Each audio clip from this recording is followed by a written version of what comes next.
Well,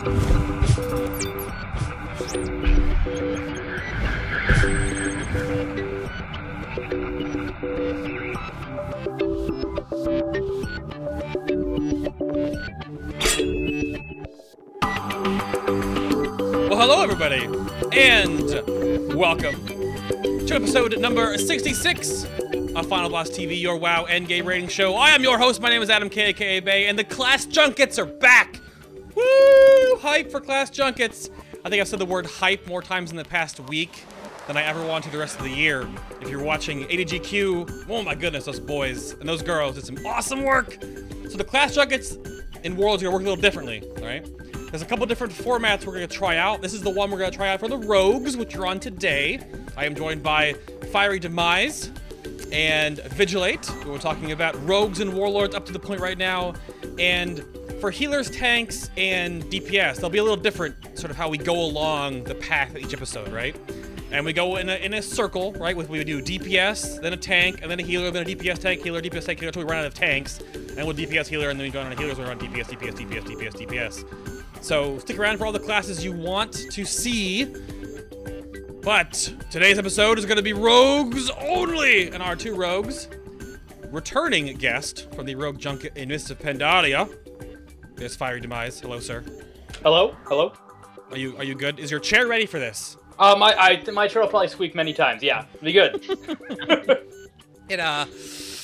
It's part of how you work, though. I think it's part of your charm. There we go. We tried to fix his chair before the show, and he fell off Skype like 15 times, so it's okay. Don't touch it now. We're good. We're good. Well, welcome, sir. Good to have you back. It's good to be back. And then there is Vigilate in Midwinter. Hello, sir. How you doing? Hello. Hello. Now, Vig is technically cheating because I wanted to bring on one new guest and one old guest. But you were on for Warlords, not actually for Rogue-specific stuff, so you kind of edged your way in there. How'd you do that? Cheat death. Oh, that's how. Perfect. Rogue spells in real life. I get you. I get you. Well, it should be a good show. We have a lot to talk about Rogues and this sort of take on how Class Junkets are going to work. I will have co-hosts in the future. I've been talking to a couple people to have on different co-hosts for different types of episodes, but for this one right now, because I'm testing the waters on how to run the new Class Junkets, I'm going to run the show myself, all right? So I'll get the Final Boss logo right here, right here, so you can just look at that the whole show. But, again, if you have questions for our guests, hold them to the after show, because our guests now, in how they will all in the future, they can choose to do a episode with after show or not. So either one, all right? But we're doing after show today, so hold your questions. The first thing I want to bring up real quick here, we're not going to like sit around here and rigmarole and talk about who you guys are or whatever, but we are going to go about what you guys think of Warlords thus far. So broad strokes, things of note, holidays, raid launch. You guys see the notes. What do you want to talk about? I'll throw it over to Vig first. How is Warlords for you so far, sir? I mean, I like the content and themes, style of the expansion. The current, well, the initial release of Rogues, I left something to be desired. Little bit? Little bit, something to be desired. Best way to put it. And I mean, why? Fiery, go on that. What he said. Well, why do you think it has something to desire? What was the problem? Well, so I think the biggest problem was Blizzard put on those level 90 tuning changes to make things bounce level 90, and then they never undid them for level 100, and it didn't. And so balance was all over the map on those first few weeks, and you saw it we saw it those first few weeks of Heroics, and it's getting better. Still not good, but it's better. It's better, getting there. It's definitely getting there, I think. That's the one thing we talked about before setting up the show, is that I think Blizzard should have not balanced anything in Mists. They should have let the game be broken for 4 weeks, let Hunters do retarded damage, let Shadow Priests and Warlocks do no damage. Who cares? They rebalanced at Mists for Siege of Orgrimmar Mythic, and then they didn't, like, revert the changes going into Draenor. So then we had this huge kerfuffle of they balanced based on beta, and then they didn't go back on their changes in, I don't know. Yeah, so Rogues were, what were you guys doing in early Highmall when people were above, like, the 22K club? You guys were doing 15, maybe 14, if you tried hard enough? It was a little better than that, but... Was it not? Okay. A little bit. I mean, it was pretty depressing on Mythic Butcher, but... What were you doing on Mythic Butcher compared to other classes, Vig? Rogues When you are were doing there? about 28k, and everyone else is doing like 32k, roughly. Roughly. Maybe 31, 32k. Yeah. Yeah. And that was when, I mean, you guys killed Butcher very, very early on, obviously. Yeah. So the gear disparity. Yeah, there was, after like a couple of 1% wipes, had to set a rogue for a Fury Warrior. The worst. Yeah. The worst, yeah. Yeah. So, like, yeah, that's the thing, too. I think the theme right now for Warlords is that for everything that's awesome, there's an equal and opposite thing that is not so awesome. So, like, DKs have been solid the whole expansion so far, it seems. And then, like, rogues are like, what can we do? Help us! Help! Help! So, we're going to get into what that was. So, early rogue struggles, Blizzard's biggest mistake. So, why do you guys think rogues were so bad off at the beginning of Warlords? Vidge, what do you think? 2 reasons. One, it seems like a lot of their tuning changes were based around having access to those tier 17 bonuses. And for combat in particular, that tier 4 piece, or that tier 17 4 piece, really buffs combat's damage by quite a bit. Second reason is they made a lot of last minute tuning changes during the last few weeks of beta, and when 6.0 hit, that nerfed rogues and buffed other classes, and they tuned some of those other classes down. First few weeks of WoD, buffed a lot of the other classes they had nerfed. Yep. After WoD came out, but they forgot about rogues. Yeah, because until this little bump in the road, I think any top guild in the world was always like, mages and rogues, just bring them. Warlocks. Just good. Well, for mists of the shadows of Warlocks, the last expansion, yeah.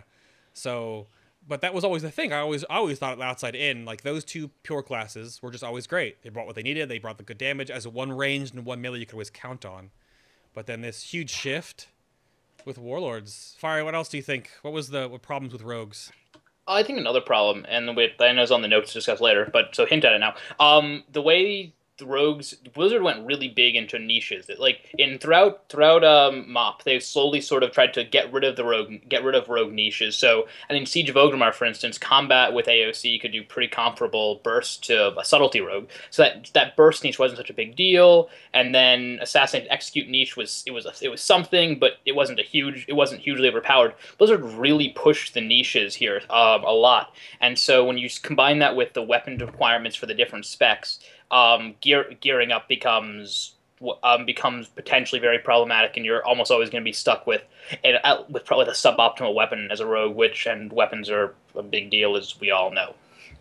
Yeah, I've always sort of heard that opinion. I mean, it's weird right now too. We're in this doing class junkets right now. I wanted to wait as long as we could to start doing them because obviously we're at the will of High Mall. There isn't a ton of options for loot. There's no tier gear right now. There's like a piece of gear per slot, basically. And there's only 3 trinkets, I think, for any class for DPS, tank, or healers in the raid. So you gotta pick 2, right? So it's hard to really figure out what we're going to see. And we're going to talk about some future casting stuff later on in the show, but where you think it's going to go. Because, I mean, we're already breaking the 40k club, DPS-wise. I mean, with the recent buffs now to rogues, I mean, where are you guys sitting right now? Like, how is it working out with the recent buffs, Fiery? I don't know. I haven't raided in 3 or 4 weeks now, so probably Vic should answer that. I mean, you're the one that does all the number stuff like that, so you can see how much is changing, how much is gained. It's a big buff. I mean. The subtlety buff combined with the bug fixes they put in the same week ends up being about an 8% buff to subtlety, which is, in the grand scheme of things, absolutely massive. You don't 8%, a flat 8% damage up. It's insane. So I think subtlety is probably going to be a top 5 spec on sustained single target at this point. I think that's probably where we're going with this. And until Blackrock Foundry, when tier bonuses will maybe shift that around a little bit. Right. I am definitely noticing for sub, its single target is definitely pretty high, and on some cleave fights, it's even able to somewhat keep up with combat, just due to how high the single target is. Really? You can keep up on a cleave fight with just single target damage? Because subtlety really doesn't have any AoE, does it? Do comparable numbers, at least. It does kind of. It's weird. It's weird. It does kind of, but it's weird. Right. What do you have for AoE as subtlety? Because that's why it's so single target oriented. So Enhanced Fan of Knives is a pretty big new mechanic in WoD, where whenever you get an extra combo point for every target your Fan of Knives hits. So you have 5 targets, 1 Fan of Knives gets you 5 combo points, and also so Crimson Tempest's damage no longer overwrites the dot wise. It rolls. Okay. So it's actually useful. And also, they buffed Rupture to the moon. Like, Rupture hits a that's lot hard now, and so you can do a reasonably decent job with Rupture multi-dotting as subtlety, whereas before it was mostly an assassination thing. Yeah, that's what I thought, because assassination was always like the more like dot-oriented rogue spec. But yeah, I've heard that that's the big thing with subtlety now, is you basically cross dot to cleave alongside with Crimson Tempest, because you get so many combo points when you're in that cleave area. It sort of falls off though when you're actually mass AoEing though, because you only have 2 things to do. You can fan into Crimson Tempest, all you do. Like, subtlety multi-rupture isn't as strong as assassination, but it's not entirely weak. Theoretically, sub should do very good damage on like long-term sustained high target AoE. The problem is that's just something that doesn't really exist. Like, I guess the Crash Pull before Korag is sort of what we were talking about, like a minute-long thing. Subtlety has no good cooldowns for AoE, so it just needs to just get in there and just spam out those Crimson Tempests, build up a massive Crimson Tempest, getting it rolling on everything, and it'll do pretty well. But it takes a long time to get to that point. Yeah. Well, to get to that point, the point we're getting to, of course, is the hashtag Real Race for Blackrock Foundry that comes out in middle to late February. I'm still thinking February 10th for normal and heroic and February 17th for mythic, but we'll see. We shall see. But so are there any encounters that you want to pinpoint right now that rogues can look forward to, and like what they're looking forward to specifically that they're going to really excel at? Like mechanics, smoke bomb abuse. What can rogues look forward to in BRF that they can, based on beta testing, of course, that you guys are really strong at? What do you think? Well, I can't give specifics, but I think Foundry's going to be much better for rogues than Primal was. Much better, more fights that seem better for rogues. Right. There are a lot of fights that have sort of a spread cleave mechanic to them, and that's a place where assassination has some major advantages. It's also where Windwalkers excel, so they'll go and do their SEF nonsense. But assassination, I think, should do pretty well on the on the intermittent spread cleave you see on fights like a Flamebender, maybe on Maidens, Hans and Franz, that kind of stuff. Right. Yeah, that's what I was wondering. I mean, because for me, in my opinion, because I'm an enhancement shaman, I'm just kind of waiting for more than half the fights have just like either consistent or lots of AoE phases. So unless they don't change Fire Nova, that's fine. I'm just gonna wear out my R button, but it's whatever. So we'll have to see, because a lot's gonna change when classes have set bonuses. Like for enhancement again, my single target is kind of meh, but my 2 set bonuses are just direct single target buffs, because obviously everyone knows. All hail our Fire Lord Overlords, or Fire Nova Overlords, I should say. So yeah, it'll be interesting to see how that comes around. But any fights in particular that you want to pinpoint? Like chat room is asking, like, well, they're noting about like certain fights. I know Beastlord was brought up. So chat's saying Beastlord for combat. I think Beastlord is a better subtlety fight, because Beastlord has you've got these ads, then they need to die. But if you don't need to kill them immediately, what Subtlety Rogue can do there is Subtlety Rogue can span Fan of Knives and just use that to just pump eviscerates into the target. And that's a pretty major single target DPS increase for Subtlety. That's true. That's true, yeah. Because there's going to be you're going to get 5 comp points every fan because of all the little puppies that spawn. You'll get 10 probably. So you'll just go fan of Viz, fan of Viz. Yeah, wow. Exactly. Holy crap. That's a good point. Because some people might not think of those little things. Because some people might want to be like, I'm going to AoE my face off. Yeah, Crimson Tempest. But you want to kill the mounts he's riding. That's the priority. All the ad crap that comes in is just is sort of a soft enrage. You got to keep up with it. But you want to kill the mounts he's riding. So, okay. Any, now, you guys both talked about how subtlety in combat. Now, what's the state of assassination right now? Fiery starts laughing. Vidge, what's... It's the second best spec for every single fight, but second best is the key term. Oh no! So what? Why is it the second best? What's the problem there? It doesn't have a niche. Subtlety has 2 theoretical niches: the spread cleave niche, which you only really see on something like Twin Ogron, or its execute niche, which isn't really very good anymore. It subs execute phase only about a 10% DPS increase if it's non-execute. It's not like a warrior style execute phase where execute, okay, I'm just top meters now. And in the absence of anything that really plays to that, and there's not a lot in Highmaul, subtlety's not in a good shape. Plus the whole second best at everything. Like if you have combat and subtleties are combat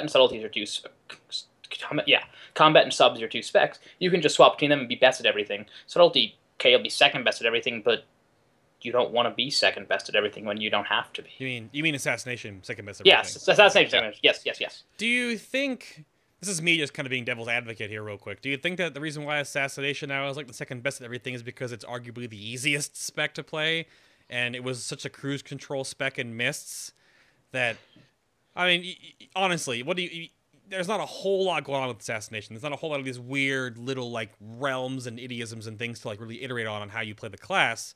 It's kind of like the easy of the 3. So do you think that it should be a little lower? Like it should be second best because it doesn't take as much, I guess, mechanical prowess and attention to detail like combat and subtlety do? Is that okay? I mean, maybe I don't know, because once you start arguing that point, there's a lot of specs that fit that. Yeah, that definition, but they're still currently like the best spec for their class. I think the other. Oh, I think the other problem is like that. Assassination is an easier spec, but I'm not necessarily sure it's the easier spec with AOE. Like you look at combat AOE. Blade Flurry on. All right, I'm doing AOE now. Yeah. Whereas assassination has to sort of carefully manage, making sure you're keeping poisons up and ruptures up. It's a harder spec on AOE. So I'm not. Okay. And given how most fights you're going to run assassination have a non-trivial AOE component, I'm not sure that it makes sense to say subtlety is less damage because AOE or because it's easy when combat is really easy single target. Yeah. Or AOE, not really AOE. Yeah. Yeah. I guess those are kind of back and forth arguments there, and that's sort of like a talking in circles debate. I just wanted to bring it up because that's sort of what it sounded like to me. Because it's hard to always, I don't think the same way that you guys do because I can only be enhancement. I'm not gonna go elemental. It's a totally different play style. I can't like do a different version of enhancement shaman. Like that's all I can do. I change my glyphs and my talents to do different fights. But you guys can actually change your physical play style to go from sub to combat, and maybe some people really like assassination, so they'll play it. But there's not a huge difference there, right? Like, is there a giant disparity? But what would you say the DPS difference between if you took assassination versus combat on a certain fight? Is it like, I would assume less than a couple % difference, or overall? Really depends on the fight. Yeah. Yeah, it's going to depend on the fight. It's also going to depend on RNG. It's hard to say. Yeah. On a fight like Brackenthorpe, I don't think subtlety can keep... Like, Brackenthorpe's sort of like the ultimate combat fight this tier. I think assassination would have a very hard time keeping up with combat there. But on a fight like Ogron, assassination is arguably better than combat because of the spreading and stacking. Assassination can still get all its benefit while the ad is running away, and combat's just sitting there being sad because its single target isn't very good. Yeah. That brought up a question that came into the email, and just to preface this by the way that shows are built, I'm not doing direct question Q&A cards this episode. We're testing things, of course, for Class Junkets.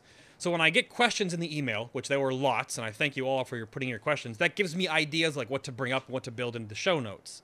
If a question stands out specifically, then I'll make a cue card for it and we'll ask it directly. But like we're trying different things in this episode, so part of what came in on the email that I've seen a couple times is that where do you think rogue damage should be compared to other DPS classes? Because it is a pure DPS class.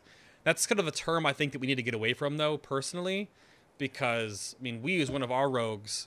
Take for example for Tectus, he was the primary like interrupter, stunner, and like control on the flechette little pale orc guy. Like that was his main job, and we got the kill because of it. Like because that's what he did a really good job. Because you can like gouge them into a kidney, into a stun. They can't do anything, right? Like they don't do much. So it felt good that was what we had a rogue for. But what do you guys think about the damage ranges? Fiery, what do you think? Or Vig, go for it. No, Vig, go. I think rogue should be upper middle of the pack at the very least. I'm not saying they have to be the top spec on, or the top class on every single fight, because that's unrealistic.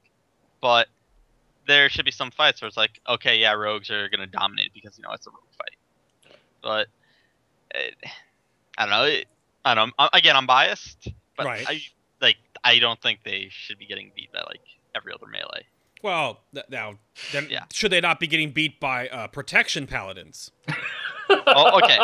That thing, prop paladins, I think are a bit overtuned damage-wise. I think that's the big issue. You think so? You think? Yeah. 33k DPS on a tank sounds pretty balanced to me. Yeah. Mop was supposed to be the expansion of insane tank damage. Right. We were supposed to move away from that, but I guess prop paladins didn't get the memo. No, but they didn't get the memo. Actually, Sanctified Wrath didn't get the memo. I don't know what kind of balance a class looks at when the devs see like damage by or damage per action, and they see like 2k, 4k, 4k, 5k, and then a 60k on Sanctified Wrath. With I don't know why that is that okay, whatever. But no, their damage is ridiculous right now. So that brings me to wonder how. How are tools still a thing that you should work on? Like I know is it Operator Thogar, the train boss, you could smoke bomb the laser beams.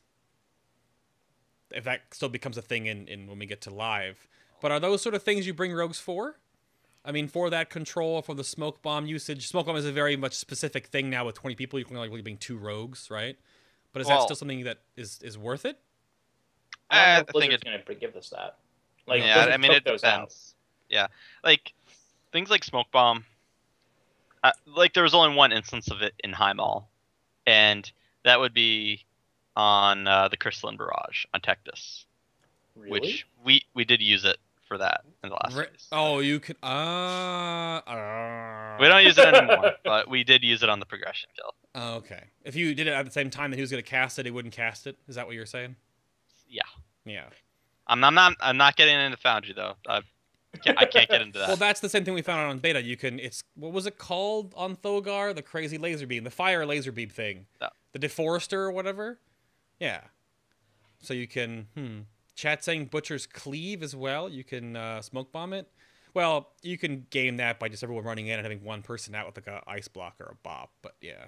I think the big thing with smoke bomb is that it's like I'm not sure Blizzard wants those to exist. I know, and we know in MoP like they came up a few times. Like there was on Lei Shen, you could smoke bomb to get bouncing balls to not happen. Yep. You could smoke bomb on the Council fight in T15. It's been around a few times, and every time it's been removed. So I'm not sure Blizzard wants that mechanic to be part of it. I think they seem to just want to make it a simple sort of standard melee DPS raid cooldown, and as that, it's acceptable. It's nothing outstanding, but it's acceptable. They can, like the LOS thing is very much, I feel like the PvP outlier of how that ability should be used. But in PvE, like they figure out how to make, until I believe Cataclysm, a lot of abilities could be really gained by like vulnerabilities and immunity effects. But there are only so many things you can do that with now. Like a lot of abilities say like, this penetrates your bubble. It will still punch you in the face, like that kind of things. So I wonder if they're trying to get around the fact that they can go around the LOS barrier. It's only from that one ability. Yeah. So, yeah. Because I know that was a lot of strategizing back in MoP. There was lots of smoke bomb usage. There was indeed. So you can't talk about BRF in the way of like that kind of stuff, Vid. But no, what about? I'm not even gonna get into BRF cheese stuff because don't want to touch it. No, well, yeah. Hopefully not a lot of it is in the game when we get there, though, because there was quite a lot found on beta. There was quite a lot found on beta. Just a little bit. Yeah, that was a fair amount. How is itemization in BRF going to work? So, Tier 17 set bonuses, combat, assassination, subtlety. Will a certain spec outshine the others once you get that Tier 17 bonus going on? Fiery, what's going on there? So when I was talking with people a couple days ago, I was saying combats, but actually I was running numbers this morning, and it looks like assassination set bonus is the really OP pair. Like they're gonna get somewhere around 8%. They're gonna get around 8% damage from the 2-piece and the 4-piece, assuming that the rotation doesn't change. Because of how the 4-piece works where Venom generates a combo point, it's plausible you could go to like a 3+ rotation as opposed to a standard 4+ rotation, which and achieve some really high end Venom uptimes. That might devalue the 2-piece a little bit. It might increase the value of the 4-piece. That's something we still need to look at. But all told, you're probably looking at about 3 to 4% overall bonus for subtlety from the set bonuses. Combat's going to get somewhere in the 5.5 to 6 range, and assassination in the 7 to 8 range. Interesting. I mean, I think this is a weird thing too with how set bonuses now are like class and spec specific now, as you can wear like just one set of 4 pieces of gear and you can change any spec and they adapt. I remember how set bonuses used to be balanced around like small, less than 5% gains. But yeah, right now, like I know that my Wind Fury dogs is about 8% as it was on beta. So that's crazy that there's such a strong gain. Do you think that's okay, Vidge? Like, I mean, are you guys going to be like, do you know if you're going to like maybe funnel certain set bonuses to certain classes first because of how huge the gain is? Well, like the way we have our whole split raid thing set up, our 5 split raids, we're going to pretty much get like tier hopefully on most of our people. Yeah. But, yeah, we do look at, like, okay, does this spec have, like, certain OP set bonuses for certain fights? And is this going to be, like, game-breaking, for example? And the combat set bonus, like, I guess in single target not as much as assassination, but it also has, it does also affect AoE, and there are certain fights where combat is going to be very good because of its AoE capabilities. Right. In Foundry. That's an important point. The subtlety and assassination ones don't. Oh. So combat gains more to its AoE, but assassination and subtlety will not. Yeah. More actually, combat will have some synergy in an AoE rotation because combat just does a single target rotation for AoE. So they all just affect a single target rotation, but combat uses single target rotation to AoE, whereas subtlety and assassination do a completely different rotation on AoE, which will devalue them somewhat, I think. Okay. Interesting. We'll have to see how that works. I mean, they balanced that. That's my one thing I'm really worried about, because on the beta, when we had the 4-piece set bonuses, when we were working on the heroic eye level of BRF gear testing Mythic, for example, because we never got Mythic gear for testing, is that they balanced the game around a lot of those numbers. So it felt good on beta. Like the damage disparities and the cases we got on beta were pretty much like where you'd see them, like all kind of in one ascension line, based on what the fight was. But then right now we were kind of like this weird like. So I wonder when we get the set bonuses again, because they've done so much balancing to that point, then things will be a little bit weird. I hope not. I hope not. I mean, we had the issue where they did the hot fixes before Mythic Heimal opened for certain classes. And I know a lot of people were kind of upset about that. That had to happen, though. So hopefully if we get any more changes to DPS, it comes, like, before normal and heroic open. So... hopefully, but... yeah. Hopefully. Well, it's gonna... well, Foundry's not coming out until 6.1, it looks like. Even though they said it would. Well, right. I wonder when... I mean, because 6.1... I didn't think it'd be coming out as early as February, but it looks like their PTR is up. Go for it. Jump in. Swim around in that thing. All the new garrison stuff. So, yeah, we'll have to see. So that brings up an interesting point about weapons now, because we're going to have a lot more weapon options in BRF. Did Fiery just sigh? You sighing back there? I am sighing about weapons, yeah. Do you feel that rogues should be daggers only or one hand only? General overall weapon change or thoughts? Because I know... I mean, if I'm going to be like all snarky and shaman right now, the reason why you guys can even use axes is well beyond my brain. I don't know why that's a thing. I don't know how stealthy you could be as a rogue with giant axes. Is a mace any stealthier? Well, I think the mace comment is because you're kind of like pirates. Pirates are sort of... Don't pirates use axes? I don't know. Hey, yeah. Assassins have used ice picks as weapons for assassination before, so... I don't know. So what do you guys think they're weapons? Should rogues be like rogue dagger? Should rogues be daggers only? Or rogues be like bladed weapons only, like swords and daggers? I mean, because what do you think? I'm not a rogue. I don't know. Fire, what do you think? Okay. I'd prefer some better weapon flexibility, because, for example, assassination, in High Mall, there's one stinking dagger, and it's off Korag. Neither me nor the other rogue in my guild have seen a mythic dagger drop. We both bonus roll that boss every single time we can, and still we still haven't seen a mythic dagger. So playing assassination is pretty much out of the equation right now. And for sub, you're pretty much stuck playing with a heroic dagger in your main hand and then a mythic axe in your offhand because it's better. Yeah. Yes. Which I don't know. I'd rather have better weapon flexibility. You know. I think the problem is. It's not the weapon flexibility in of itself is the problem. It's that how it all comes together with the rest of the raid. So it's how I need 4 weapons. I need my 2 daggers for assassination. I need my 2 slow weapons for combat, and that's 4 weapons. And no raid is going to give me 4 weapons. Like, they're not, and then they shouldn't give me 4 weapons. And I think. I think the answer here is if Blizzard wants to go really hard on rogue niches, and that's the direction they seem to want to go, and that's fine. I think that's totally acceptable. But if they want to go that direction, they need to figure out something with our weapons. Like, they have done a pretty good job making some things weapon agnostic in the past. Like, Subtlety Offhand right now is entirely type agnostic. Last expansion, Combat's Offhand was entirely type agnostic. Right. It's not that hard to do. That whole does 40% more when using a dagger. That's a really good solution that seems to solve pretty much all the problems they have with. And so it would be okay. Would maybe slow for combat be a little better, all things being equal? Sure. But if the difference between if I can use the same pair of weapons on all my specs to within, say, 1% of optimal, that's pretty good. Yeah. That actually makes more sense to me, too, because I didn't know there was only 1 dagger in High Mall, which, I mean, that might also be an issue, too, is that our rogues the only class that really uses daggers, like DPS daggers. No one else uses them. Yeah.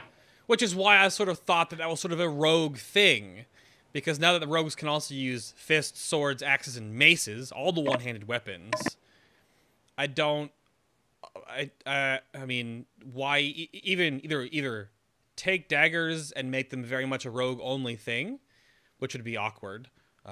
Make the swapping stat thing work on weapons, because, like, priests can use daggers, shamans can use daggers, like casters, healers, and elementals, stuff like that. Because that's only what people use daggers, but those daggers have int on them, and weapons don't swap. So maybe we can see a little more optimization in that. Maybe just daggers can have reversible stats, because then if the rogue needs them, then he can get them, but if not, then it can go to the casters. I don't know. Well, that's not even entirely true. That weapons don't swap, because the mace off of Korag, it can swap between strength and agility. Well, yeah, and I think the idea of making daggers be int agi would actually solve a lot of the problems, because then part of the issue Vig is running into is that there's only 1 dagger drop. So if you did that, you'd solve at least the 1 dagger drop problem. Now you open up other problems, and now you're sharing all your weapons, and you still need the 4 weapons, but it's a step in the right direction at least. Right, yeah, because the mace swaps because of tanks, because of bears and DKs. That's why the mace swaps, which is why I suggested that dagger should swap between int and agility. Because it's either going to be shaman, priest, that's it, right? Shaman, priest, druid? Could druid use daggers? No. I can't remember right now. Shaman, priest, mage, warlock. Mage, warlock. They can all use daggers. Okay. So that would solve the dagger problem. They could then itemize like maybe 2 daggers in the raid, and then if you don't need them anymore in your robe, they can go to your casters. Because right now, if the caster int one, if it exists, then you can't use it. It's kind of like a wasted drop. Yeah. That's the one thing I think it could be fixed. That would be nice. I think just rogues could swap. A lot of tank stuff does that too, between agi and strength for tanks. So they could fix that. I think that. Nice. I actually thought like that could be a solution for, one-handed swords back in TOT when it's like strength or agi. Yeah. Why do they make strength and agi? Why do they make one-handed agi swords? Like they shouldn't. I think they've mostly stopped now, but I don't know why they did for so long. It didn't make any sense. Because no one else can use them but you. And now monks, but yeah, it was a screw you to shamans basically. Monks, back in the day. Yeah. Well, all right.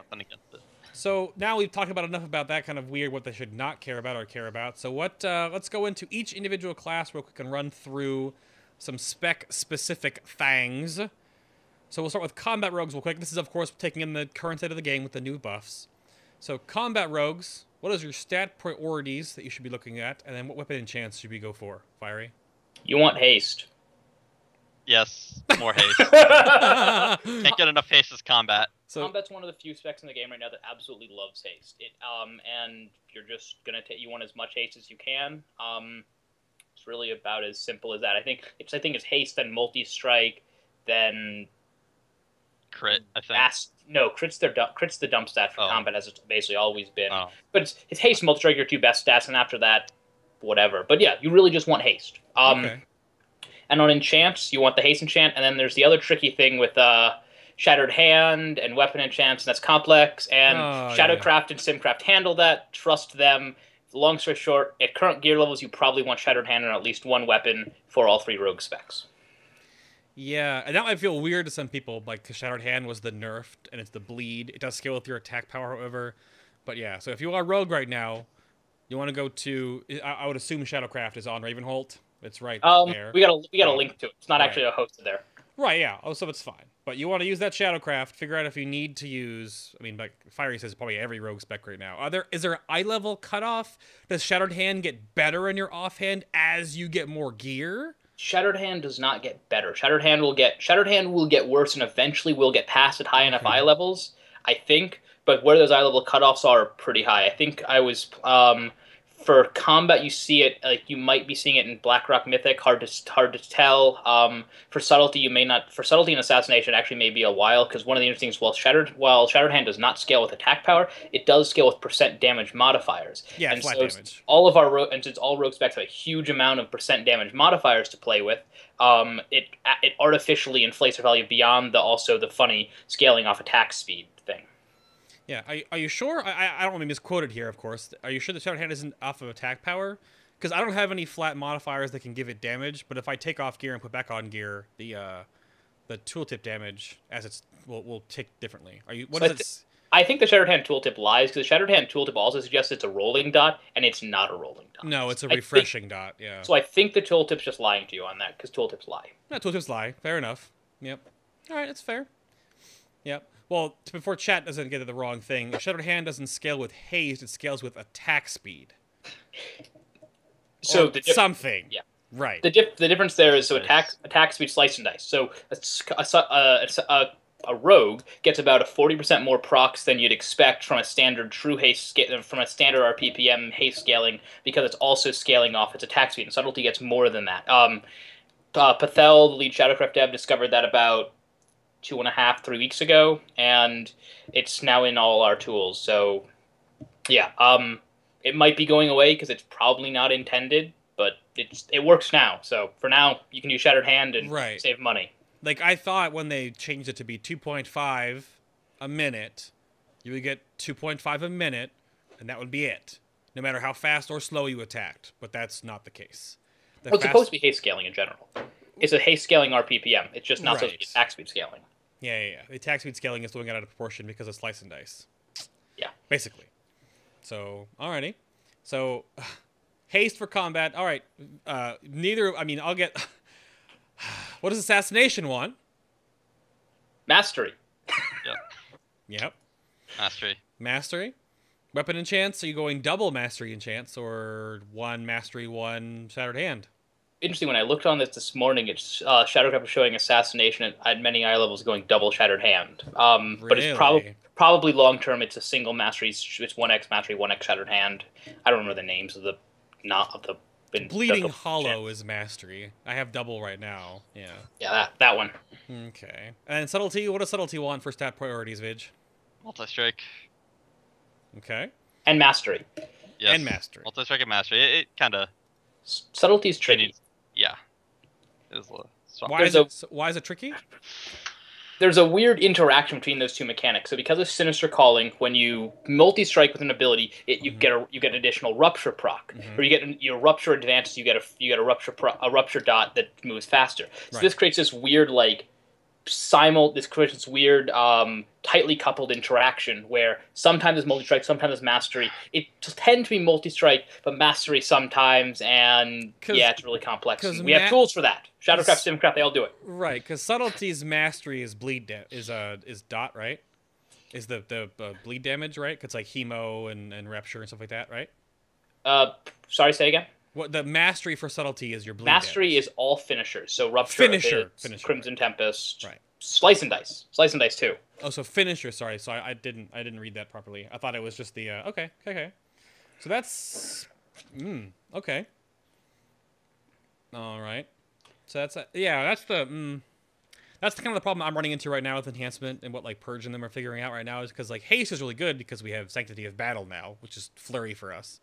So the more haste we get, every 10% is 0.1 off of our GCD, up to 50%. So we'll have a 1 second GCD. But like Mastery and Multi-Strike are both very good. Because Multi-Strike technically is also crit, but it's like better crit. Because we don't need crit because we have so much baked into Storm Strike. But then Mastery is all of our elemental damage, and like 85% of our damage is elemental. But then Multi-Strike also is a proponent to help that all. Like Multi-Strike is good for AoE, but so is Mastery. Yeah, there's a lot of weird stuff right there, I think. But the other two rogue specs seem pretty simple. With Combat wants haste, Assassination wants mastery, but then Subtlety wants both of them. So do you still run do you run the mastery enchant main hand, or do you run the multi-strike enchant main hand with Sutter Hand offhand? It's tricky. Because there's another thing that's going on that may or may not be a bug, where Slice and Dice for Subtlety is snapshotting mastery. So there's a theory right now. Really? Yeah, there's a theory right now that I haven't actually seen anyone check the numbers totally on, but that if you use a mastery enchant and then you refresh your Slice and Dice with the mastery enchant, you maybe can get better results than a straight multi-strike enchant. But that's not totally clear. It's sort of it's a theory right now. I haven't seen full numbers on that, but it's very possible.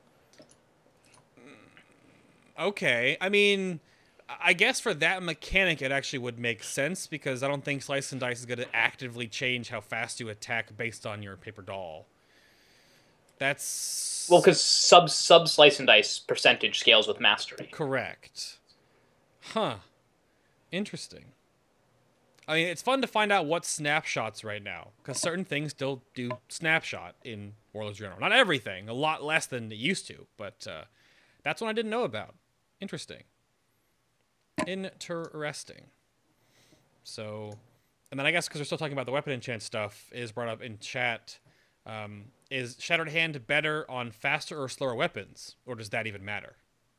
I don't believe that matters because RPPM. Okay. RPPM is supposed to correct for all of that. But the attack speed modifiers you get is what makes it proc more often anyway. Yeah, and that applies to both hands, so it all works out. Right. Huh. Interesting. I did not know this. I'm learning today, too. Yeah. Fun. Alrighty. So then, you want to put a little thing in here about the pre-pulse sequence right now, because so many rogues are using subtlety. And I know, we're going to bring this up real quick before we move on to the break, is because I know a lot of rogues didn't touch subtlety at all in Mists. I think it was arguably the weaker of the spec. It was much harder to play, and it wasn't as good of a gain as Assassination or Combat was. So right now, with subtlety being the rise up the ranks of who playing it, I think it's good. It's healthy for all classes to see all their specs being used. There's a pre-pulse situation right now you have with Honor Amongst Thieves. And apparently there's some big, long-winded thing you guys want to talk about. Vig, do you want to preface before Fiery takes it away? Well, what's happening here? I mean, the pre-pulse thing with Honor Amongst Thieves is no longer a thing, but I mean, yeah, healers in my guild, I guess they're happy since I don't have to yell at them to heal me, so I can get 5 combo points and 5 anticipation stacks before the pull. Now, okay, Fiery, what the hell is going on here, and why is this happening, or was it happening, or still, whatever? It's very simple. Hat procs off crits, and Blizzard changed it sometime during Siege. Blizzard changed it so Hat would no longer proc off crits out of combat. Actually, and that 5.0. Was it 5.0? Was it yep. early? I remember that. Okay, fine. Long time ago they finished, and then a long time ago, and then it. Like a lot of rogue bugs, it magically reemerged in 6.0. Like the subterfuge Glyph of Vanish bug also reemerged, which we'll talk about later probably. it reemerged, and so you could build up 10 combo points pre-pull, and so you could do this fun pre-pull sequence where it's okay, you get 10 combo points, then you slice and dice, and you open with a Garrot into or with an ambush into a rupture or something. I don't remember. It's nonsense. It's silly. The key point, and now you see there's a ton of discussion on MMOC and a few other places, like, what's my opener now that I don't have all these pre-pull combo points? And people are doing silly things like running the T15 two-piece with pre-med, and so you can get like a reasonable length slice and dice coming up into the pull, and it's nonsense, and it's silly, and it should go away. Blizzard should just say, on the pre-pull, everything goes away. Arena rules. Like, right, Monk Tiger Eye Bruce actually purged. Great. All temporary buffs should just be purged. Simple. If they want to keep pre-potting, whitelist pre-potting, whitelist a few other cooldowns, fine, but just kill everything else.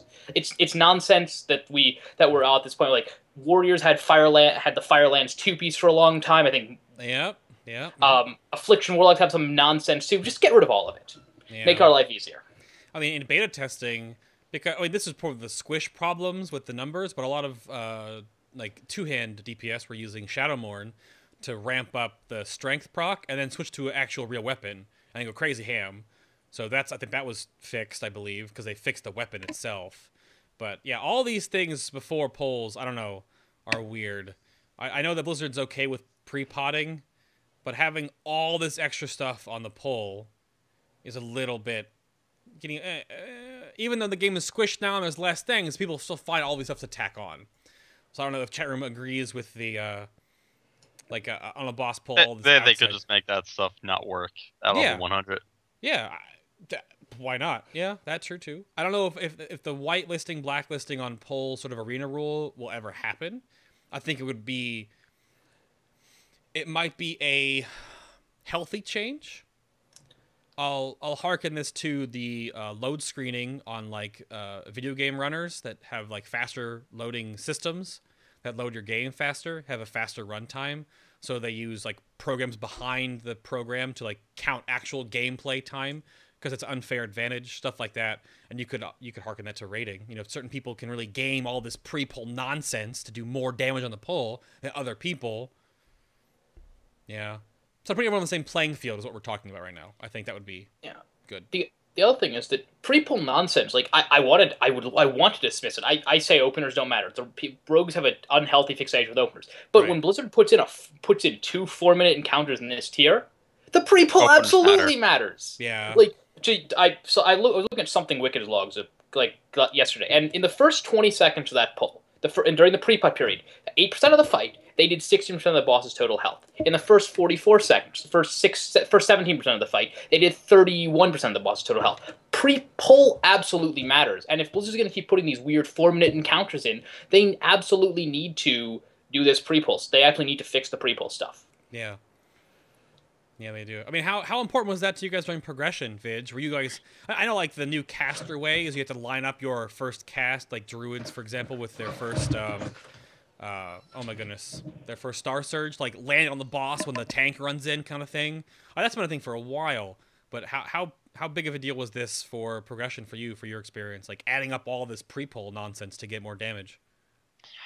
I mean, okay, it wasn't as huge a difference for sub during high mall progression, initially because, you could start out with a 5 comma point slice and dice, which was already near 40 seconds. But now that's not in there anymore, it does kind of matter. I mean, as a whole guild, with it was all the different classes trying to really maximize. It depends on the fight. A fight like Butcher, they're gonna maximize it. Chapter's probably gonna start with orbs. Paladins use that 4-piece bonus from Holy, from the PvP set from last season to get Holy or Power. Last expansion. Yeah. I mean, if it was a DPS increase, gotta do it. Yeah. That's... I mean, the using past set bonuses is kind of where I draw a weird line in the sand. Because... is that good gameplay? To use old set bonus stuff to, finagle damage bonuses or abilities before pulls? I don't know. That seems awkward, in my opinion. Do you guys agree? No, absolutely. I mean, that's been around for forever. I remember. I don't know. I remember like all through Cataclysm, Rep Paladins would use the 4-piece tier 11 Fraught Paladin bonus to get extra duration on their Guardian at the start of a fight. Yeah, I don't know how they could fix that though. Like they'd have to like blacklist equipping gear that isn't from XYZ expansion in current content to make that not something you could do. You couldn't put on all sets if you're in High Maul. Like in High Maul, you can put on everything in Warlords in tier 17 and tier 18 gear, but you can't put on tier 10 or whatever it is. Huh. Well, no, like they have the ability, just make those bonuses not work at level 100. Well, that's true too. I mean, but yeah. They have nerfed a lot of the bonuses too, but there were certain set bonuses, like certain flat set bonuses that I remember, like cooldown reducing ones that people were using before, like in Mists, and I never thought that was a good thing because that's always just kind of meh. Yeah. I don't know. We'll see what changes. I hope there's a lot of little things, I think, as the raiding community moves forward into Blackrock Foundry that I hope are better, i.e. the skippable and optional boss crap, the scaling curve of boss difficulty to be a lot better. So you don't, like, optional is fine, but, like, literally just skipping bosses because you can't kill them and coming back to them later. Weird stuff. Weird stuff. Anything else on that, gentlemen, before we move on? I don't think so. I've said my rant. You said my rant. Oh, yes, that's fine. We're going to take a quick little break here in the middle of the show and tell you guys about some things behind the scenes that you may not have heard about, and then some just announcement-oriented stuff, of course. I'm not going to plug War Crimes again, so you guys can watch it on YouTube. All right? Go over there. Watch it there. But if you guys don't have this bookmarked yet, I don't know what you're doing. This is the Rogue episode and the new Rogue community, Ravenholdt.net. It's Holdt. If you're a rogue, you can spell this, but I typo it wrong all the time. Ravenholdt.net. This is going to be your place for your rogue community stuff right now with blog posts, updates. They've got the Shadowcraft, got the IRC. This, I guess right now, is full of sports ball talk, but normally it's full of actual rogue stuff. Got the roundtables, got the blog posts, got the guides for assassination, combat subtlety, and the Warlords FAQ. Forum posts. Go right here, Ravenholdt.net if you're a rogue. Get on this website. Crash it right now if you're a rogue. Get it. Go. I'm waiting. Okay, good. And also, you should have MMO Champion. MMO-Champion bookmark. This is the place to get all the news. Look at this news. All this stuff. This is the 6-1 PTR build. Getting data mined. Look at all these things. And before we get down here, before you guys freak out, all these number changes and buffs and nerfs you might be looking at are mostly all tooltip changes. They're already in the game. Don't freak out. These are all tooltip changes. They've all been these hotfixes we've dealt with in the past. This is all the hotfixes we've had. Look at all these hotfixes! So yeah, go to MMO Champion, check them out, read their news, post in the forums and stuff. And then if you've missed any Final Boss in the past, FinalBossTV is our website right there down below where you can find all of our episodes. There's a little front page. You can go to the episodes. You can go to the podcasts. We're found on iTunes and Stitcher. We're also just right here on the website. You can just click the button if you want to listen to the audio-only versions of the show. Our Firelord's favorite, our store is right there. Be a guest if you want to be on the show or ask questions for upcoming shows. And then cast and crew information. And of course, again, people were wondering about if this episode would be online.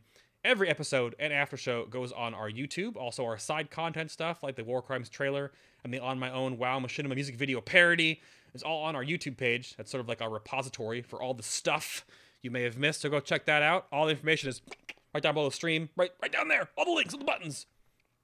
And yeah, we're going to move on right now to the meat and potatoes of the show. We're going to get into some specifics about rogues now like we haven't before. And this is a new test thing here. I'm going to see how this works out for healers and tanks in the future. But as our normal thing, let's break down the level 100 talents for you guys. All right, level 100 talents. You got Venom Rush, a.k.a. Lemon Zest. Lemon Zest. Shadow Reflection versus Death from Above, a.k.a. the coolest looking talent, but arguably not. The worst. Oh, it's so sad. It looks so cool. All right. Vig, what were you running for progression Because you were there raiding the 29-hour raid days. We didn't raid. We actually didn't raid that much for Hemel. The 29 hours, so 27 hours. 27 hours? No, I'm just kidding. We raided 39 hours a day. Yeah. Okay. So what do you think about level 100 talents before I get Fiery to rant about all of them? Most of progression for the fights was sub. I ran Shadow Reflection. For combat, most of the fights it was Venom Rush. Okay. But yeah. So to go over these real quick, the talents for rogues level 100 are Venom Rush, which is plus 15 max energy, and our energy regeneration is increased by 5% for every enemy poisoned up to 3, aka so 15% energy regeneration with 3 poison targets minimum, or maximum 2 rather. Shadow Reflection is a 20-yard range with a 2-minute cooldown that summons a shadow of yourself that will mirror everything you do for the next 8 seconds, and then after the 8 seconds expires, it will do all those things! Now, you'll get into this of course, but it doesn't do actually all the things. And then Death from Above, which looks freaking awesome. It's 50 energy to 20-second cooldown. For Assassination, you jump into the air, and then you envenom your target when you come back down. For Combat and Sub, you jump into the air, and when you come back down, you eviscerate your target. So, yeah, we got a little bit of we got cooldown, a intermittent cooldown, so short cooldown, and then a passive. Those are the 3 new 100 talents for you guys. But Shadow Reflection for pretty much everything in Heimall? Vig? Yeah? As sub. As sub, yes, okay. Were you mostly sub for everything then, I guess? Is that in that regard? For a single target. Yeah. Right. Okay. Fair enough. So, alright, Fire, let's go through one at a time. Where are the competitive edges and does one outshine the other? Walk me through these 3 talents and why they're good and or bad. So as combat, you run Lemon Zest always. As subtlety, you run Shadow Reflection almost always. Lemon Zest on AoE. Assassination, you run Shadow Reflection with Lemon Zest on AoE, and no one uses DFA because DFA is not very good. And that's that. Let's just get that out of the way and move on. The big problem with DFA, and people were talking about this in chat, is like it's the auto attack thing. Auto attacks don't matter. They kind of do, but it's not the big problem. The problem with DFA is DFA costs 50 energy. After relentless strikes take into account, that's 25 energy. Right. Eviscerator and Venom cost 35 down to 10, so DFA actually costs 2.5x more rather than slightly less than 50% more. I can't do math in my head. Right. And so it's overcosted. And then for combat and assassination in particular, our finishers have huge side effects. So for combat, you want your finishers to you need your finishers for cooldown reduction and whatnot. And for subtlety, you want it for envenom buff. So DFA, because it only buffs the damage and not the side effects, is badly overcosted for what it does. And yeah, and it's been that way since beta. They buffed it on beta. They didn't buff it enough. They need to buff it again. There was also a cool bug with DFA at the beginning of the expansion where it would proc extra combo points for combat. And it was really fun then. So Blizzard, they fixed the bug. If they could make that like a permanent thing to the talent, it'd be great. That was a really fun talent. Made it actually pretty good. Great rotation. I mean, do like that, Blizzard. I don't even know why, because you besides looking freaking cool, looking like a jumping freaking samurai ninja, it doesn't really do more damage because it costs 50 energy. You have to at least get to the plateau of 50 first. So there's all like the time conversion there and stuff like that too. But the 50% additional damage that it gains, is the math behind this that if you actually use that 50 energy on just like, well, it'd be like almost 3 envenoms or 3 eviscerates, do you actually just gain more from just doing that? It's not that it's that really the 50 energy they're stealing from energy you'd use for combo builders. So the the extra 25 energy there, or extra 15 energy is a quarter of a Sinister Strike, which is that's about 0.5 seconds you're losing out from your 0.6 or 0.7. I don't have the math off the top of my head, but for how much you're losing off of your cooldown reduction every time you use it, so you use a little bit every 20 seconds, ends up working out to being not that good. Do you think, I'm just thinking outside, I'm just trying to think of other ideas, because I didn't really realize this when I was testing on beta. Do you think that DFA should, like, be a finisher replacement for Assassination Combat Subtlety based on that? Like, should it be so it's still a 20-second cooldown, or whatever works out for their math, but it could be a finisher with a cooldown, so it would just take combo points, not energy. would that make it actually a worthwhile thing if they just did Yes. that? Yeah. It would be great then. Would it be too good? Even if they Or- just made it cost the same amount of energy as a Fist Raider and Venom, I think it'd be fine. Huh. Because it doesn't gain from finishing, but it kind of feels like a finisher. Whereas you've got a cooldown in Shadow Reflection, you've got a passive in Lemon Zest, and then you've got an extra cool finisher with a cooldown with Death from Above. Because right now it's just a cooldown. It's just a little 20-second cooldown for 50 energy. Like, it doesn't have any iteration. Like, it doesn't synergize with anything. Yeah.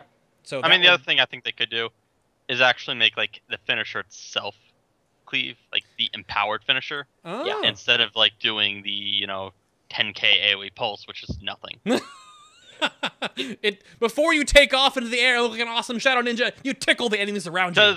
Because for what it seems like they're trying to do, make it like a cooldown finisher for like burst AoE. It's actually like the worst AoE talent, or one of the worst. Right, yeah, because You're better off with Lenham Zest yeah, for AoE right. than Death from Above.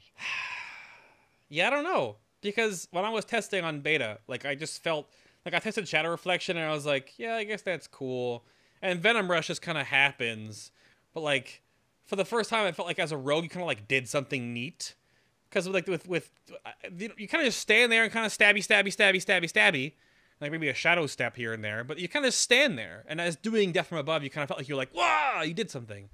I mean, Chat was saying that Death from Above is like for PvP, but is it even good in PvP? It's pretty good in PvP for the extra. Yeah, it's pretty good in PvP. Yeah, I guess. I don't know. I just kind of felt like it should be a cooldown finisher for all three specs, because then it would feel like if it doesn't take away from your energy and works as a finisher, it could really synergize well with the kit. Yeah, we'll see. They're not going to make any changes like that, of course, until an actual patch, like 6.2 or something ridiculous. But that's the one thing. Maybe they'll put it in 6.1. We'll see. Maybe, you're right. There it is. God willing. So you said one outshine the other. It just seems like either Shadow Reflection or Venom Rush outshine DFA, period. So that's your problem child right now. That's a little better for me to hear from you guys, though. I know when we did Rogues and Mop, like, every talent was like... But I have the same thing right now with Enhancement.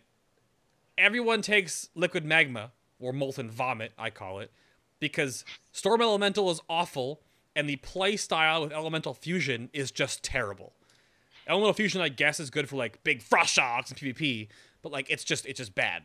So I only have one talent I can take. At least you guys have two. Like, I can't ever choose the other two because they're just not good. And that's sad. It's I don't know. We'll see. But, I mean, I'm not going to name names, but one of the devs in our last dev interview did say that the inner balancing with the level 100 talents for every class and spec were not where they wanted them to be. Like, they openly said that. Which I obviously, we know. Yeah. Frustrating, though. But at least you have two. You can kind of go back and forth on that. And I would imagine the play styles change, too, because you have to take time. No, well, Play styles, no. Nah, plus that doesn't really change. really? The Timing joke- your Shadow Reflection isn't like a big deal? Like you just No, kinda, you like, macro it. You macro Yeah. the cooldown. Oh, no. Yep. That's the great joke of Shadow Reflection. It's an ability that only... The reason it's not good for or part of the reason it's not good for combat is because it doesn't line up with any of combat's cooldowns. A 2-minute cooldown lines up really well for Assassination with 2-minute Vendetta, or 2-minute cooldown lines up really well with 1-minute Shadow Dance. But for combat with the cooldowns that are all over the map, it's Yep. doesn't... It's the cooldown synergy is a huge part of the problem for combat. It's not a bad talent for combat. It's just the cooldown synergy. So yeah, every rogue you have a little macro that uses your coin, because you need a coin because coin's totally broken. Your cooldown and your Shadow Reflection. Done. Shadow Reflection is now completely passive. Congratulations. Yeah. Pretty Here much the comes... story of rogue cooldowns right now. Well, here comes chat saying Shadow Reflection is basically just Shadow Blades. I would actually rather have Shadow Blades than I think Shadow Blades- Reflection. I think both of... Yeah, that's what I've heard. Rather have Shadow Blades other than Shadow Reflection. Also, the side note, Shadow Reflection is the worst talent in the world to Theorycraft because the interactions are totally undocumented, and there's like, Nav, one of the SimC devs, spent untold hours mucking with it, trying to figure it out, and it's an absolute mess, and Yeah. it's like... so much can happen during that 8 seconds. Like, do you get lots of multi-strikes? Do you get lots of awesome It doesn't procs? do those. It's just flat? It has its own crit and multi-strike rolls. but it mimics but how it mimics things and how it interacts with your buffs, which is totally non-obvious and totally inconsistent. Like, it gets the benefit from your Empowered and Venom buff, but it doesn't get the benefit from Sanguinary Veins. But it does from something else, and does from something else. It's a mess, and it's just a special case monstrosity that needs to just go away. Don't ask me about the theorycraft behind Shadow Reflection. You don't even know. You just don't even. You hit it and put it in a button. Okay. Interesting. It's one of those things. So here is the new part of the show. We're going to go through every fight in Mythic High Mall and go through primary suggested spec, talents, glyphs, and why. We'll have to see how this works out when there are more bosses than 7. So right now, let's go through them real quick. It is kind of rapid fire-ish to a degree, but obviously you can expound upon everything. We have plenty of time to go through each of these fights. Because throughout streaming and streaming progression and talking to people about this kind of stuff, like, I get asked a lot, like, you know, Bay, why do you take this talent and this fight, and why do you take those glyphs? So that's a good point to put in the show for at least DPS-wise, which we might do for healers and tanks as well if people enjoy this, is to go through what you guys take or suggest for these fights and why. Because then everyone can get this really tactile information like that. That makes sense. I didn't think of that before. So, not to patronize anybody, but everyone's trying to learn the game again right now because Warlords changed so much. So, let's start with Kargath. Kargath's Blade Fist. Spec, do you both agree on one? What spec do you guys take for Kargath? Sub. Okay. So you go, let's bring up the screen here right now. So Kargath Blade Fist is Subtlety.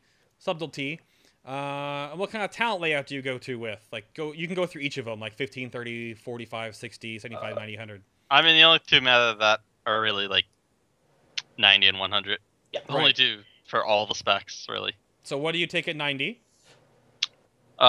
Me, personally, Mark for Death. Or, no, Anticipation for Kargath. I think Mark for Death is interesting on that fight. Because you have the Tigers, you can get extra recess off the Tigers. It's a minor thing, but it's something. And it's not as big of a deal for subtlety, but I like it. Mark for Death's a little better there, I think, but it's not a huge deal. Okay, but it's Anticipation, and then level 100 Shadow talent? Reflection. Shadow Reflection? Single target, Shadow Reflection. Shadow Reflection. All right, that's Kargath. All right. Any glyphs of note to bring up? We can yell about the subterfuge bug now. Yeah. Oh, goodness gracious. Yeah? So this was a bug that existed back when I was on this show 11 months ago, and it was fixed, and it magically reappeared. So it's back now. So if you have the Glyph of Vanish and Subterfuge, you get 6 seconds of stealth on a Vanish as opposed to just 3 seconds of stealth on a Vanish, and that's really good, and Blizzard should fix that bug because it throws off the balance of tier 15 for subtlety. So fix that bug, please, Blizzard. So you did it before, do it again. The Glyph of Vanish, which increases the duration of Vanish by 2 seconds. Yes. And taking Subterfuge, which is abilities requiring stealth can be used for 3 seconds after stealth breaks. Yeah. Which, yes, it makes it makes Vanish a DPS cooldown. Well, Vanish is always a DPS cooldown. Right. It is for all spec and for subtlety especially. But what that does is that makes your Vanish as a bet. It makes you can an extra ambush. And so that talent totally throws off the balance of that tier, and it's dumb because Shadow Focus for Subterfuge I think is an interesting sort of playstyle thing for sub. So yeah, fix the bug, Blizzard. You did it before, do it again. Go. Yeah. So, I mean, how would they fix the bug? Just have it not work? Yeah, they did. Yeah. It didn't work for a while. It's not intended. What's happening is that the additional Vanish duration is meaning you're staying in combat you're staying in your stealth longer, so that when Vanish ends, when Subterfuge ends, you're still actually in stealth from the Vanish, and so the second Subterfuge procs again, you're still in stealth. They could just make it ignore it, and ta-da, you win. Right, because when you Vanish, you should only get like a Subterfuge buff that lasts 3 seconds, and only that works. Exactly. Right now you're getting the extra 2 seconds because of your in Vanish for, yeah. Huh. Fair enough. Sounds like an easy fix. All right. No big deal. And you say Kargath again because it's a single target fight for rogues. So you don't ever AoE on the stands, so you're doing single target. All right. You can. Combat's apparently not bad in the stand. I've seen some combat rogues do it. And you'd use combat with a Mark for Death and Lemon Zest. But, right. Yeah. Like Boomkin, DK, Enhanced Shaman, it's just like you grip, Starfall, everything's dead. So, yeah. Fair enough. Okay, let's move on to Tectus. Tectus, let me type it in chat real quick here. Just gotta hit that exclam rise just on purpose. Tectus, what do you guys do on Tectus? Spec-wise, this is a crazy AoE fight. Combat. Combat, MFD, Lemon Zest. Yep. So we're going for combat, Mark for Death, and Lemon Zest. Just the standard loadout. Standard Combat, loadout. pretty much. Anything else of note, glyph-wise for Tectus? Anything? Just like the standard combat glyphs. Disappen energy. Yep. Oh, okay. Yep. Okay. People always want to know. All right, that's fair. Not a huge thing to go in there, I guess, because you're... The AoE, I guess, how many targets can you cleave, really? Because it's just... Infinite. Unlimited now as combat. Really? Yep. But Blade it's just... Flurry no longer has a target cap. And now, does Blade Flurry only Blade Flurry your auto attacks? No. It Blade Flurries everything. And poisons proc off the things that it does. Okay. Cool. Awesome. And also, cool thing with MFD on Tectus is you can play awesome games with the ads. So never use it on the bosses, just use it on the ads, and you can get a lot more uses out of MFD than you'd expect. I think it's like you get 2 free eviscerates every about 25 seconds, which is awesome. So do that. Yep. Right, yeah, because that's the way it marks. You mark the target instantly generating 5 combo points, and the cooldown resets if the target dies within 60 seconds. So that's pretty easy to start working on. I mean, the ads die all the time. Probably use it on the Pale Orc. That's why we probably had... on both of them. Yeah, both of them. Oh, you do both? Yeah. Yep. The little one should die, and then you use it on the big one, and the big one should die, and then you're done. Yep. Okay. Interesting. Very interesting. Cool. And then you can take those free combo points into the next ad, or then when you kill the big one, it goes into the boss, I would assume. Okay. If you're using a little mouse over Mark for Death macro, you can actually just dump them all into the boss if you want to just tunnel boss and scumbag. Well, I mean, I would say like it's more scumbagging if you're AoEing a lot when it doesn't matter, but everything on that fight matters, so okay. Fair enough. Well, who's up next? We've got Brackenspiel, or like one of the first huge cleave fights that everyone started yelling about because, oh my god, Windwalkers are overpowered. So for Brackenspiel, what are you guys thinking for spec for Brackenspiel? Combat again? Combat, MFD, combat. Lemon Zest. Really? Yes. Same thing? Pretty much anything for combat, you're going to be running MFD, Lemon Zest, and energy plus disappearance. Really? I mean, like... Yep. Yeah. All right. Pretty simple right there. You sure no shuriken toss for those the spore shooters? You sure? For sure can toss. I mean, no shuriken Or toss for the shuriken spore toss. shooters? No? Are you sure? All right. Shuriken toss makes me sad. Does it make you... Aw. Okay. We'll move on to a butcher again, which I'm assuming is going to be subtlety, single target only, subtlety. Yes, subtlety, pretty much the same thing as everything from Kargath. So we're going... So subtlety for butcher would be... What we got here? We got Shadow Reflection and Anticipation, you think? Yeah. Okay. You can go either way on Butcher. that. Or either I think way. Mark for Death, but it's tight for subtlety on single target. So Anticipation makes it a little easier. Mark for Death I think is a little bit better, but it's like we're talking 0.5% either way. It's probably it's a pick'em thing. Now, with Mark for Death, if you take subtlety on Butcher, you're putting it on the Pale Orcs that explode, because they instantly die, like, over and over and over and over and over again, right? That sounds like a fun idea. can. I've never tried it. Can. I've never done the fight, but it sounds I've like a heard, cool idea. yeah, some people, especially if they're running combat, which will be running Mark for Death, do use it on Butcher. Viper, if you want to get on that analysis like you did for Brackenspore, go do that. That's going to be a cool analysis. Like, Mark for Deathing all the ads that die often to see if it would basically gain? Yeah. Yeah, That's or see what people are doing, yeah. Well, that's what immediately I thought of when you said Mark for Death could be usable on Butcher, because you basically would just get 5 combo points on the ad, dump it into the boss, ad dies, refreshes, next Pale Orc comes in. You can make basically a target, last target, cast, Marked for Death, go back to Butcher kind of thing. Yeah. I mean, a lot of micromanagement, because you got to do it over and over and over and over and over again, but that could be a lot of eviscerates and stuff. Yeah. Interesting. Kind of cool. Kind of a neat interaction there. Definitely a skill cap raise, too, with that use of Marked for Death.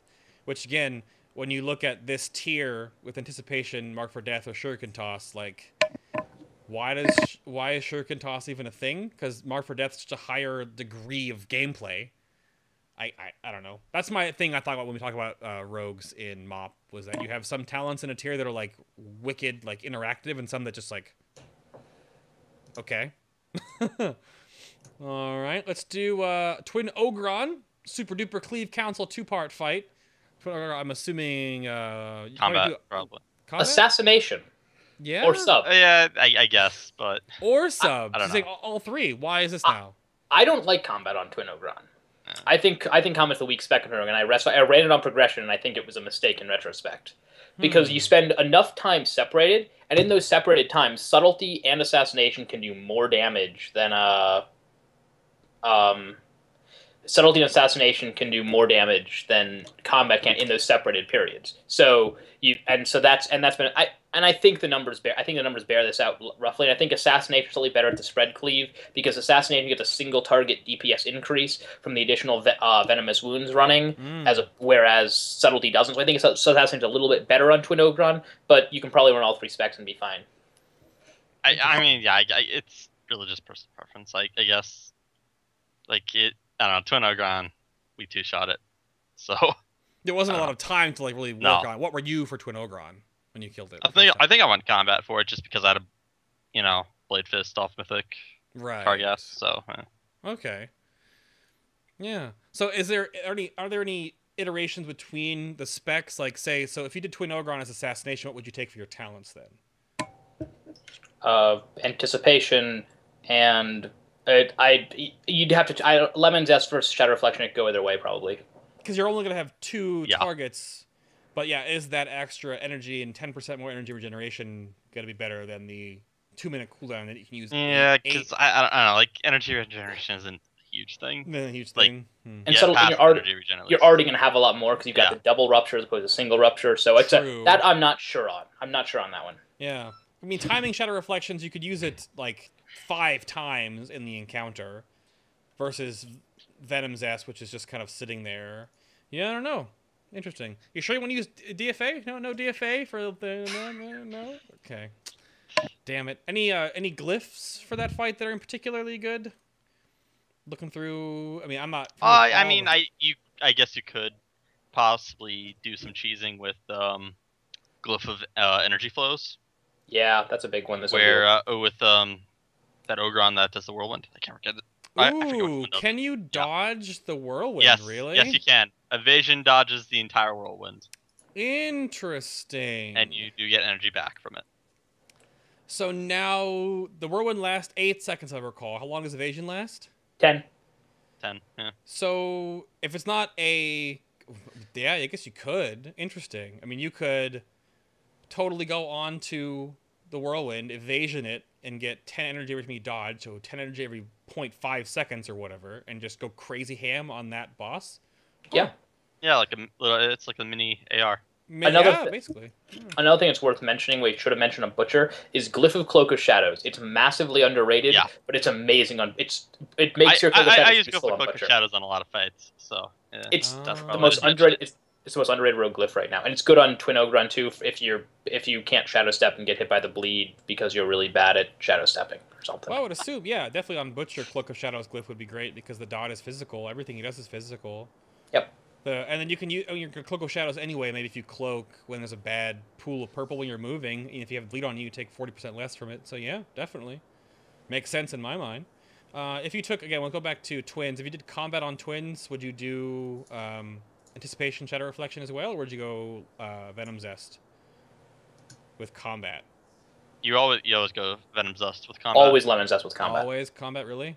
Yes, always. Is that because I've heard this on beta? Is the energy regeneration is combat because how much more expensive your abilities are? I guess the reason why you want Venom Rush, or just because how energy it's the other reason that the other two talents just don't really sync well with combat. Right, because your cooldowns are all over the place for reflection, and we've already talked about how DFA is terrible. So yeah, interesting. Okay, interesting.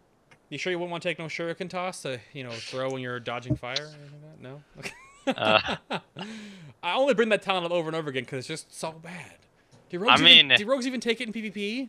No. No, they don't. Oh. No. It's a leveling talent, maybe-ish, sometimes. What? No, even then, Mark for Death is better for leveling. Yeah, no, you're right. Mark for Death is better, you're right. Yeah, because you just mark for death as you go through. Oh, man. All right, let's move on to Korog. Korog, the anti-ogre mage. Subtlety. Subtlety? Yes. Subtlety, pick your level 90 talent, Shadow Reflection. Oh, Shuriken toss! No. Well, now that brings a question. On Korog, would you use Mark for Death because of the ad phase? Would it be enough of a gain? Well, okay, even then, like, because the ads die at the same time. You only would I get... saw you kind of. You can't really get off many like Mark for Deaths. No. But like with Anticipation, you can use Fan and Knives to generate extra combo points for a single target gain on the boss. Yep. So yeah, I would definitely run with Anticipation on that fight. Oh, okay.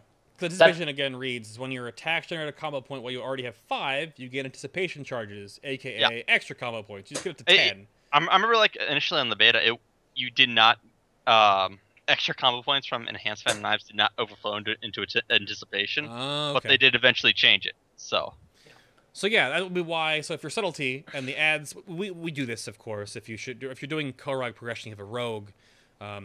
Most of the time, I help our tank rally the ads because I'm going to Fire Nova in the second and third set, so they all kind of come to my face, and then he stands on me mostly. I stand next to the a smashy ground, and he just moves over.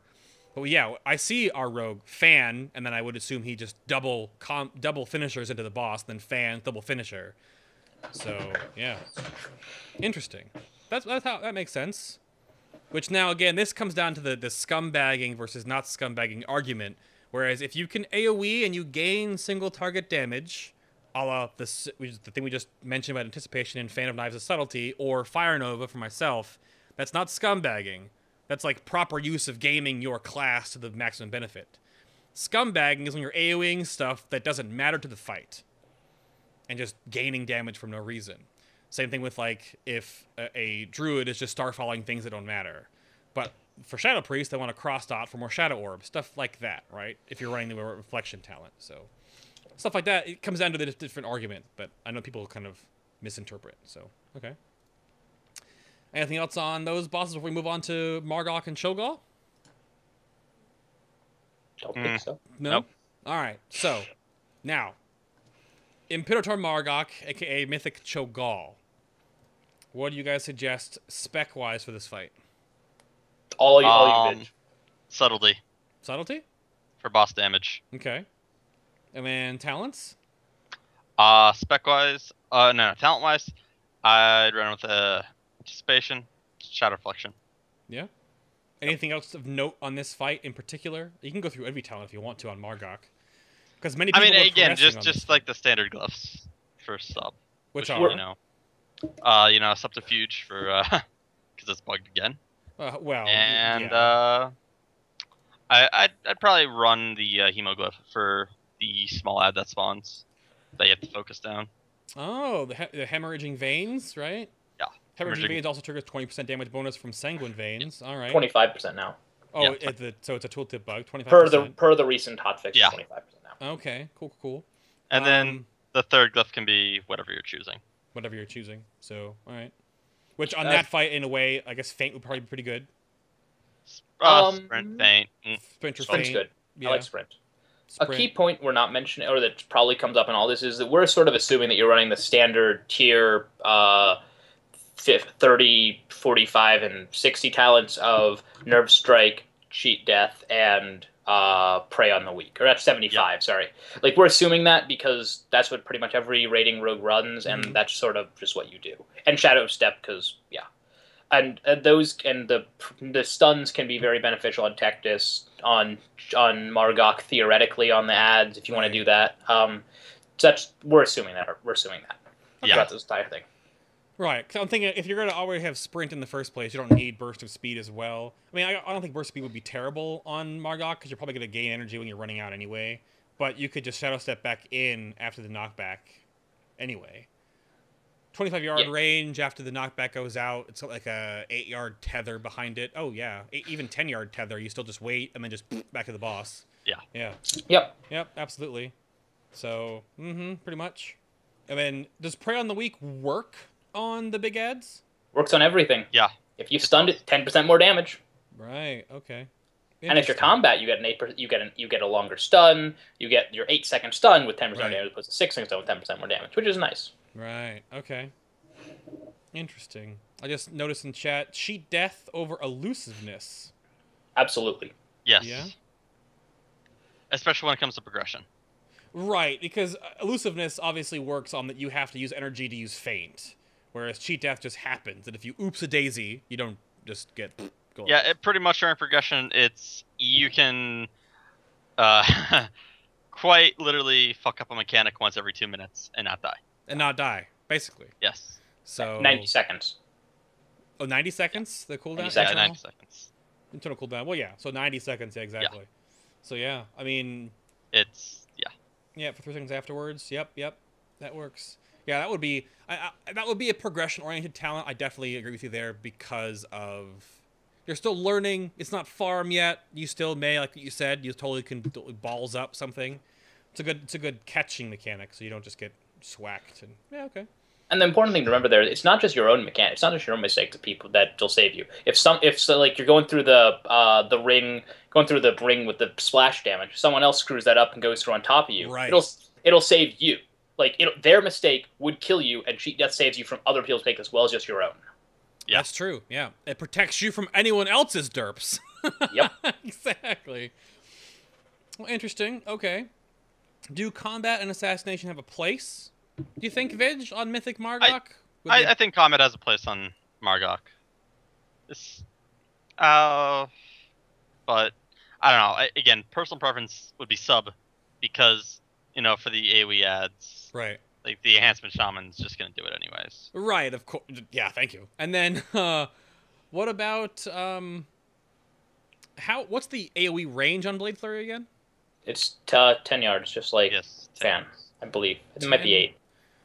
Yeah, I actually think it is 8. Is it 8? But it's centered on yourself though, so yeah. it all worked out. Oh, on yourself. Yeah. I didn't know that because I thought it doesn't AoE off the actual boss then. No. It doesn't anymore. No. Well, that would propagate a larger cleave range because boss hitboxes are usually rather large. Or it could be detrimental because if it radiates from the center of hitbox and the hitbox is 6 yards, then you're only gonna get 2 yards it's of cleave. Always. Right. I mean, at least yourself. since Kata, it has radiated from the rogue, not the boss. From the rogue. Okay. Yeah. Okay. Cool. Just to confirm little things. Interesting. So, the last little bit I wanted to get in here, if you guys have any, like, soapboxy sort of things before we get into the last question of the show. Anything you want to leave your rogues with? Thoughts? Or, again, if you guys have questions directly we haven't talked about in the show or you missed parts of the show, you want to ask questions again, we're doing an after show. After shows are to the guests' schedule, but we're doing one today. So stick around for that. We'll come back after a short break and do an after show. But any soapboxy stuff you want to leave the rogue community with, Vig? Any nuggets Rogues will be of better knowledge? in Foundry, or I will eat a sock on my stream. You will eat a sock on your stream? Yes. That is how confident I am. Rogues will be better in Foundry. Now, wait a minute. Where is the benchmark here? How much better? You will... Because I could give you, like, my holiday werewolf sock my mom gave me that's, like, it's, like, a knee-high guy sock. It's huge. That might be a big... it's a heavy woolen sock, so I want to... You're saying it on my show. Come on now. Okay, I will eat, a sock, right? A sock right here. Okay. The sock. Okay. Interesting. Yeah, because you could say, like, 1% better and, like, whatever. So, I mean, you're looking at not being... Right now, trash rogues, status is what I'm saying. Right now, rogues are in the... I want to say they're between, 9th and 13th place on overall DPS specs, somewhere in there. I mean, I think... Well, they've gotten better since the hot fixes. Right, because you were under Prot Paladins. Yeah. There are still some classes still under Prot Paladins, so okay. All right. All right, well, the gauntlet has been thrown. Oh, the sock has been thrown, Vig. The sock has been thrown. All right. It has been. Yes, fiery nuggets of knowledge to leave for the rogue community. What do you think? So I've soapboxed pretty much the entire time. So I'm not going to soapbox again. I'm going to do the same thing. Say the same thing I said last time I was on here. All of our tools, all the community tools that we use, Shadowcraft, Simcraft, all of them. It's basically right now it's like 5 people playing around making them better. All this stuff's open source. And if you have any knowledge you want, please help us with them because the tools are for the community and we need the community's help on them. Yep. No, I just showed Ravenholdt again on the screen. So not every class and or spec in World of Warcraft has really great, like, pinpointed in communities. But Ravenholdt into Shadowcraft is a great place to go if you're a rogue. And if you want to just observe, just idle and chat, or if you want to help them, again, like Fiery said, there's like 5 or 6 people doing this stuff. So jump in there if you want to help. I mean, every community doesn't have a Thek, for example. But if you want to help out and you want to become the Thek of the rogues, you know, then you can compete with Fiery. Rock, Paper, Scissors, I think, is the title right now. Best out of 3. I mean, You'd have to fight Pathel, too. Oh, Pathel, that's right. All Yeah, the awesome Shadowcraft work. Exactly, yeah. So get in there if you want to observe, help the rogue community out. I know you guys had some tough times, but you can get through it. Last question comes in from Ave, Pins, Pathel, Karis, and I'm sure many others. How much wood could a woodchuck chuck if a woodchuck could chuck wood? Depends on how much haste riding the woodchuck has. Yes. I can't top Vidge's answer. Let's go. It's a haste dependent or gear dependent property. Oh, that is I'm hitting the button, gentlemen. I'm just the button is, oh my goodness. Pretty good, I think. I like it. We're going with that. I gotta compose myself real quick here. Oh my goodness. Thank you all for watching episode number 66 of Final Boss TV. Again, you can find all the information about Final Boss TV at finalboss.tv. We're back in the class junkets now. We have 33 or 34 other classes and or specs to go through. And 1 a week. Usually we do DPS, then tank, then healer. So I originally said this week was going to be Resto Shamans. Resto Shamans will be on January the 25th. So next Sunday is going to be tanks, either Blood DK or Guardian Druid. Details will come out on our social media when I lock in guests, of course, because schedule's kind of all over the place right now. But again, then after we do Resto Shaman, it'll be a DPS. Usually when we go melee DPS, our next DPS will be a ranged DPS, just so you know. But our DPS guest today was Vigilate from Midwinter. You can go follow him on the Twitter at Vigilate_MW. Thank you for being on the show again, sir. It was a pleasure. Thank you. It was awesome. And there's Fierydemise, the Theory Crafter guy over there. He's also on Twitter at, Fierydemise. It's super difficult, right? Yeah. Very difficult. And then you can also find him, of course, in both of you guys in the IRC chat over there at Ravenholdt, I would assume. Yep. Thank you for being on the show again. I'm not always in there, but Well, sometimes, sometimes. You make guest appearances? Yeah. Perfect. And Fire, thank you so much. The beard's awesome as always. Thank you, sir. Thank you for having me. It's a lot of fun as always. Yep. And again, we're doing an after show today. Stick around for that. So again, next week will be Guardians or Blood DKs. Check me out on the social medias, Twitter and Facebook for updates for that. Hold your questions for a little bit. We're going to go to a little bit of a break. But until next week, everybody, thank you all very much for watching. Everyone behind the scenes at Final Boss TV. We love you guys. Thank you so much. Trust in the seal of tempered fate. And run your last molten cores. It's gone in 2 days. Have a good week, everybody. Bye-bye. Bye-bye. Wait, goodbye, Vidge.